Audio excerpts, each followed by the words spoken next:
ನಮಸ್ಕಾರ ವೀಕ್ಷಕರೇ, ಅನಿರೀಕ್ಷಿತ ಯೂಟ್ಯೂಬ್ ಚಾನಲ್ಗೆ ಸ್ವಾಗತ. ನಾವಿವತ್ತು ಅಡುಗೆ ಎಣ್ಣೆ ಯೂಸ್ ಮಾಡದೆ ಹಸಿ ಅಲಸಂದೆ ಕಾಳು ಉಪ್ಸಾರು ಮಾಡೋದು ಹೇಗೆ ಅಂತ ನೋಡೋಣ ಬನ್ನಿ. ಈ ಸಾಂಬಾರು ಮಾಡೋದಕ್ಕೆ ಹಸಿ ಹುಣಸೆಕಾಯಿ ಇದ್ದರೆ ಒಳ್ಳೆ ಟೇಸ್ಟ್ ಕೊಡುತ್ತೆ. ಹಾಗಾಗಿ ನಾನು ಸ್ವಲ್ಪ ಹಸಿ ಹುಣಸೆಕಾಯಿ ತೊಗೊಂಡಿದ್ದೀನಿ. ಈಗ ಒಂದು ಬೌಲು ಹಸಿ ಅಲಸಂದೆ ಕಾಳು ತೊಗೊಂಡಿದ್ದೀನಿ. 4 ಹಸಿರುಮೆಣಸಿನ್ಕಾಯಿ, ಒಂದು ಕಾಲಿಡಿ ಕೊತ್ತಂಬರಿ ಸೊಪ್ಪು, ಒಂದು 6 ರಿಂದ 8 ಮೆಣಸಿನಕಾಳು, ಹಾಗೆ ಸ್ವಲ್ಪ ಉಪ್ಪು, ಒಂದು 8 ಎಸಳು ಬೆಳ್ಳುಳ್ಳಿ, ಹಾಗೆ ಒಂದು ಹುಣಸೆಕಾಯಿ ತೊಗೊಂಡಿದ್ದೀನಿ. ಒಂದು ಪಾತ್ರೆ ತಗೊಳ್ಳೋಣ. ಪಾತ್ರೆಗೆ ಅಲಸಂದೆ ಕಾಳು ಹಾಕೋಣ. ಇದಕ್ಕೆ 4 ಮೆಣಸಿನ್ಕಾಯಿ, ಬೆಳ್ಳುಳ್ಳಿ, ನೀರು ಎಷ್ಟು ಬೇಕೋ ಅಷ್ಟು. ಸಾಂಬಾರು ಜಾಸ್ತಿ ಬೇಕು ಅಂದರೆ ಜಾಸ್ತಿ ಹಾಕಬೇಕು. ನಾನಿಲ್ಲೊಂದು 3 ಗ್ಲಾಸ್ ಅಷ್ಟು ಹಾಕಿದ್ದೀನಿ.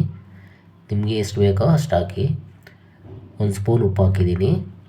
ಈಗ ಸ್ಟವ್ ಆನ್ ಮಾಡಿ ಒಂದು ಪಾತ್ರೆ ಇಟ್ಟು ಪ್ಲೇಟ್ ಮುಚ್ಚಿದ್ದೀನಿ.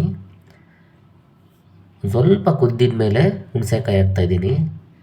ಬೇಗ ಹಾಕಿದ್ರೆ ಹುಣಸೆಕಾಯಿ ಬೆಂದೋಗ್ಬಿಡುತ್ತೆ. ಈಗ ಒಂದು ಕುದಿ ಎತ್ತಿದೆ. ಕಾಳು ಬೆಂದಿದೆಯಾ ನೋಡೋಣ. ಒಂದು ಕಾಳು ಇಸ್ಕು ನೋಡಿದ್ರೆ ಗೊತ್ತಾಗುತ್ತೆ. ಬೆಂದಿದೆ ಕಾಳು. ಈಗ ಇದನ್ನು ಒಂದು ಪಾತ್ರೆಗೆ ಸೋಸ್ಕೊಳ್ಳೋಣ.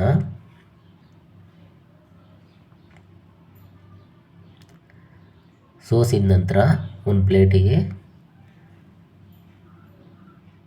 ತಣ್ಣಗಾಗೋದಕ್ಕಿಡೋಣ.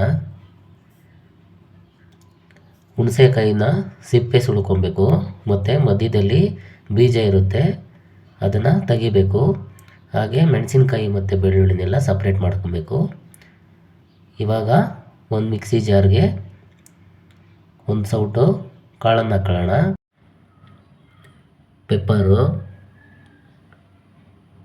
ಬೀಜ ತೆಗೆದಿಟ್ಟಿದ್ವಲ್ಲ ಹುಣಸೆಹಣ್ಣು, ಹಾಗೆ ಬೆಳ್ಳುಳ್ಳಿ, 2 ಮೆಣಸಿನ್ಕಾಯಿ, ಹಾಗೆ ಒಂದು ಕಾಲು ಹಿಡಿಯುವಷ್ಟು ಕೊತ್ತಂಬರಿ ಸೊಪ್ಪು ಹಾಕಿ, ಕಾಳಿನ ನೀರು ಹಾಕಿ ಒಂದು 2 ಸೌಟು, 1.5 ಸೌಟು ಹಾಕಿದ್ರೆ ಸಾಕು. ಮಿಕ್ಸಿಯಲ್ಲಿ ಚೆನ್ನಾಗಿ ರುಬ್ಬೋಣ. ನುಣ್ಣಗಾದ ನಂತರ ಈ ಥರ ಕಾಣುತ್ತೆ. ಖಾರ ರೆಡಿಯಾಗಿದೆ. ರುಬ್ಬಿರೋ ಖಾರನ ಕಾಳು ಬೇಯಿಸಿರೋ ನೀರಿನ ಜೊತೆ ಚೆನ್ನಾಗಿ ಮಿಕ್ಸ್ ಮಾಡೋಣ. ಈಗ ಒಂದು ಸೌಟಲ್ಲಿ ಚೆನ್ನಾಗಿ ಮಿಕ್ಸ್ ಮಾಡಿದ್ರೆ ಹಸಿ ಅಲಸಂದೆ ಕಾಳು ಉಪ್ಸಾರು ರೆಡಿ. ಇದನ್ನು ಬಿಸಿ ಮುದ್ದೆ ಜೊತೆ, ರೈಸ್ ಜೊತೆ ತಿನ್ಬೋದು. ಅಡುಗೆ ಎಣ್ಣೆನೇ ಯೂಸ್ ಮಾಡದೆ ಮಾಡ್ತಕ್ಕಂಥ ಸಾಂಬಾರು.